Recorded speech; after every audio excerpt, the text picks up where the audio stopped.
மக்களே இப்போ வந்து நம்ம முருங்கை இலை பொடி தான் செய்ய போகிறோம். இட்லி பொடி ரொம்ப ரொம்ப சூப்பராக இருக்கும். அதுக்கு தேவையான பொருள் என்னென்னு நம்ம பார்த்துருவோம். முருங்கை இலை நல்லா காய வச்சு சுத்தமாக காய வச்சு வீட்டு நிழல்லையே காய வச்சுருப்பாங்கன்னு நினைக்கிறேன். ரொம்ப சூப்பராக இருக்குது. இங்கே பாருங்கள், அப்படி இது பண்ணாவே நல்லாயிருக்கு. முருங்கைப்பூ முருங்கை இலை, அதுக்கு தேவையான காஞ்ச மிளகாய், மல்லி, ஜீரகம், பெருங்காயத்தூள், கடலைப்பருப்பு, உளுந்து, பூண்டு உரித்து வச்சுருக்கேன். இங்கே பாருங்கள், மிளகு, புளி, தேவையான சால்ட்டு. இங்கே பாருங்கள், இதை எல்லாத்தையுமே வந்து இப்போ எண்ணெயில் போட்டு வறுக்க போகிறோம். மேடம் தான் வறுக்க போகிறாங்க. மேடம் அடுப்பை பற்ற வைங்க. பற்ற வச்சாச்சு. இப்போ தேவையான பொருள் எல்லாத்தையும் நம்ம எண்ணெயில் போட்டு நல்லா வறுத்து எடுத்துக்குவோம். நல்லெண்ணெய் சொல்லலைங்களா? ஆயில் ஊற்றியாச்சு. நல்லெண்ணெய் ஃபஸ்ட்டு என்ன சேர்க்க போகிறீங்க? பூண்டு. ஓகே.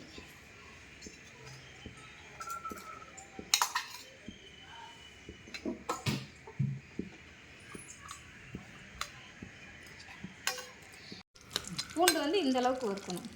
அது நீங்கள் சொல்லிடுறீங்களா? இப்போ வந்து நம்ம பூண்டு நல்லா வறுபட்டுருச்சு. இந்த பாருங்கள், இந்த மாதிரி நிறம் மாறுற அளவுக்கு நம்ம வறுத்து எடுத்துக்கணும். எண்ணெயை வடிச்சிட்டு எடுத்துக்குவோம். அப்பா, எண்ணெயில் வறுக்கும் போதே பயங்கரமாக இருக்குது வாசனை. அந்த பூண்டு வாடை எப்படி இருக்குது பாருங்கள். அப்படியே சாப்பிட்லாம் போல இருக்குது.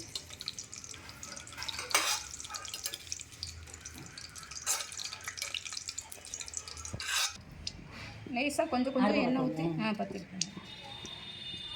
இப்போ பெரிய கடாயை வச்சாச்சு. பூண்டு வறுக்க நம்ம சின்ன கடாய் வச்சுருந்தோம். இப்போ பெரிய கடாவாக வச்சுருக்குறோம். லைட்டாக அதில் எண்ணெய் ஊற்றியாச்சு. அடுத்தது இது கீரை, முருங்கைக்கீரையை வந்து நம்ம சட்டியில் சேர்த்துக்கலாம். நல்லா காஞ்சிருக்குது.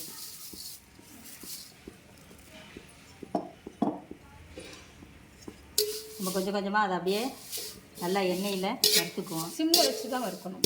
ஆமாம், சிம்மில் வச்சுக்கோங்க. நிறையா வச்சா கருகி போயிடும். இதுவும் வந்து கருகாத அளவுக்கு வாசம் வர்ற அளவுக்கு வறுத்து எடுத்துக்குவோம். லேஸ் இப்படி கை வச்சா சூடு வரணும், அவ்வளோதான். அந்த மாதிரி இருந்தால் போதும். நல்லா இப்பயே வாசம் வருது.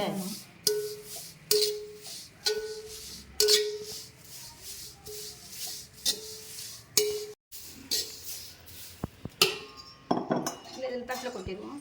வறுத்துருச்சு. ஒரு நிமிஷம் அந்த கரண்டி கொடுங்க. இப்போ ரொம்ப சூப்பராக வறுத்தாச்சு. இங்கே பாருங்கள், நல்ல வாசமாக இருக்குது. இந்த மாதிரி நொறுங்குற அளவுக்கு வறுத்துக்குங்க. ரொம்ப ரொம்ப சூப்பராக இருக்குது. இப்போ நம்ம ஸ்டவ்வை ஆஃப் பண்ணிவிட்டு எடுத்துருவோம். ஒரு பிளேட்டில் கொட்டிடுவோம்.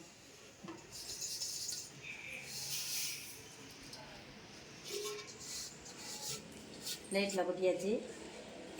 அடுத்தது வந்து நம்ம இந்த காஞ்ச வத்த மிளகாய், உளுந்து. இது எவ்வளோ மேடம் இருக்கும் உளுந்து? 450 கிராம். 450 கிராம் உளுந்து, கருப்பு உளுந்து. இப்போ சேர்த்து சட்டியில் போட்டு வறுக்க போகிறோம்.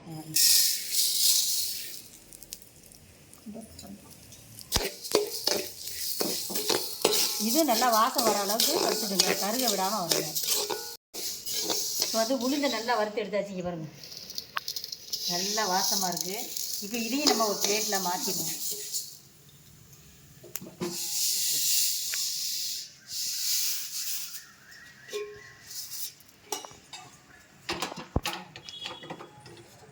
அடுத்தது கடலைப்பருப்பு. இப்போ வந்து கடலைப்பருப்பை லைட்டாக நம்ம எண்ணெய் சேர்த்து வறுத்துக்குவோம் கடாயில்.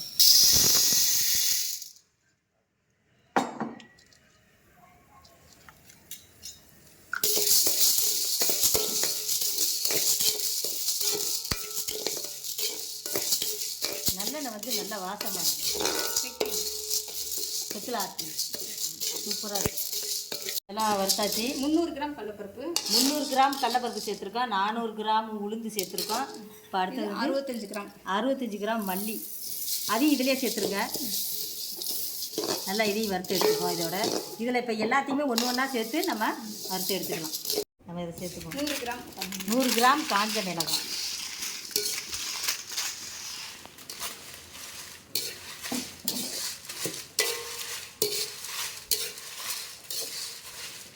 சேர்த்தாச்சு. மக்களே காஞ்ச மிளகாய் சேர்த்தாச்சு. இந்த பாருங்க, இப்போ வந்து அந்த புளியை வந்து நல்லா சுத்தம் பண்ணி வச்சுருக்காங்க. அதில் வந்து அந்த புளியோட கொட்டையெல்லாம் இல்லை, அதெல்லாம் எடுத்துட்டு இப்போ அதையும் நம்ம இதில் சேர்த்துக்கணும். 65 கிராம் 65 கிராம் சேர்த்துருக்கோம் புளி.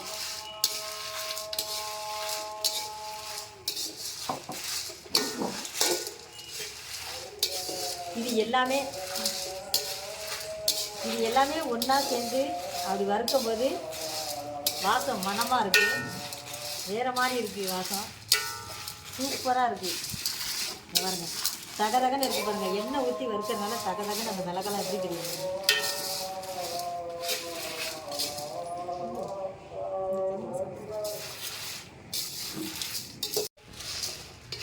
ஐம்பது கிராம் மிளகு எடுத்துருக்கோம். அதையும் இப்போ வந்து இதோட சேர்த்து நல்லா வறுத்து எடுத்துக்குவோம்.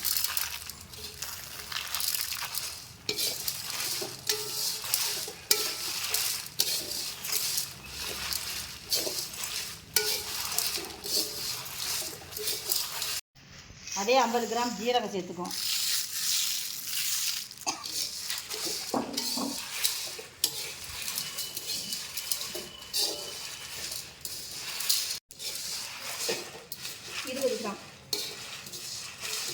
மக்களே 20 கிராம் பெருங்காயத்தூள் எடுத்துருக்கோம். அதுதான் இதில் சேர்க்க போகிறேன். நீங்கள் வந்து கட்டி பெருங்காயம் சேர்க்கறதுனா சேர்த்துக்கோங்க, ரொம்ப ரொம்ப வாசமாக இருக்கும், நல்லாவும் இருக்கும் டேஸ்ட்டு. இப்போ வந்து அந்த பெருங்காயத்தூள் இதோட சேர்க்குறோம்.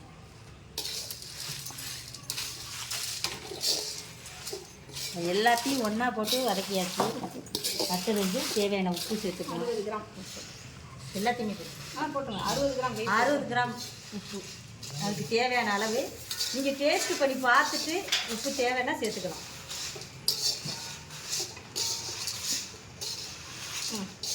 இந்த பூண்டு வறுத்து வச்ச பூண்டையும் நம்ம இதில் சேர்த்துறோம். இப்போ எல்லாத்தையுமே சேர்த்தாச்சு. ரொம்ப மணமாக இருக்குது. அந்த பெருங்காயெல்லாம் போடவும் பயங்கரமாக இருக்குது வாசம்.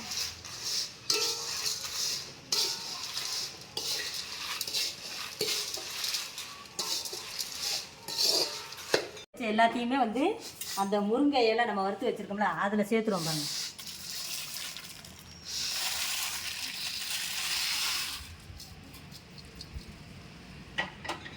இது எல்லாத்தையும் ஒன்றா ஆறட்டும். ஆற விட்டு கொஞ்சம் நேரம் கழித்து நம்ம இது எல்லாத்தையுமே மிக்சியில் போட்டு அரைச்சி எடுத்துருவோம். அப்படியே ஆறட்டும், கொஞ்சம் நேரம் வெயிட் பண்ணுவோம், ஒரு 5 நிமிஷம். இதில் போட்ட புளி பார்த்தீங்கன்னா எவ்வளோ நல்லா நிறைய காஞ்சிருக்குன்னு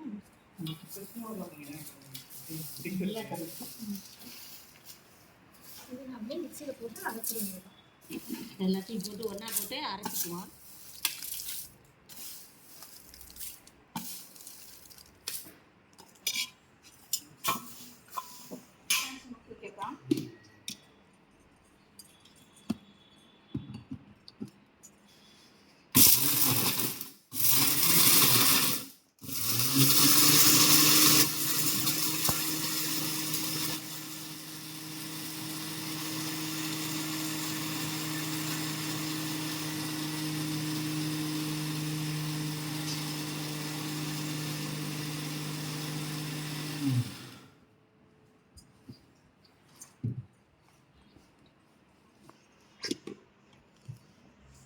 நல்லா அரைச்சாச்சு. இன்னும் கொஞ்சம் கூட அரைக்கலாம்.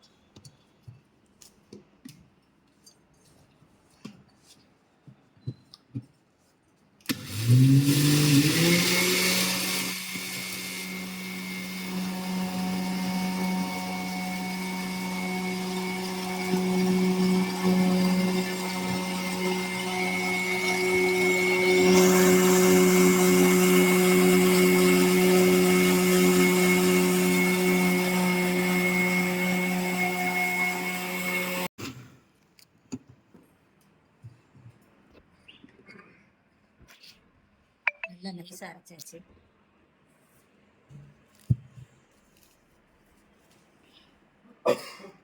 ஒரு பவுலில் மாற்றிக்குவாங்க.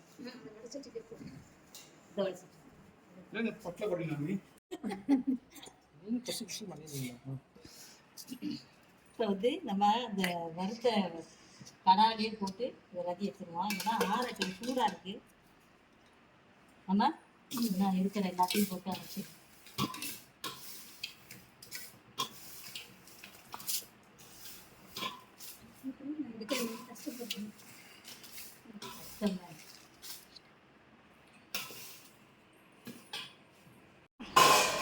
மக்களே, நம்ம வந்து முருங்கைக்கீரை பொடி ரெடி பண்ணியாச்சு. இந்த பாருங்கள், மிக்சியில் போட்டு எல்லாத்தையும் வறுத்து மிக்சியில் போட்டு அரைச்சி எடுத்தாச்சு. இப்போ இதை வந்து ஒரு பவுலில் மாற்றிக்கிடுவோம்.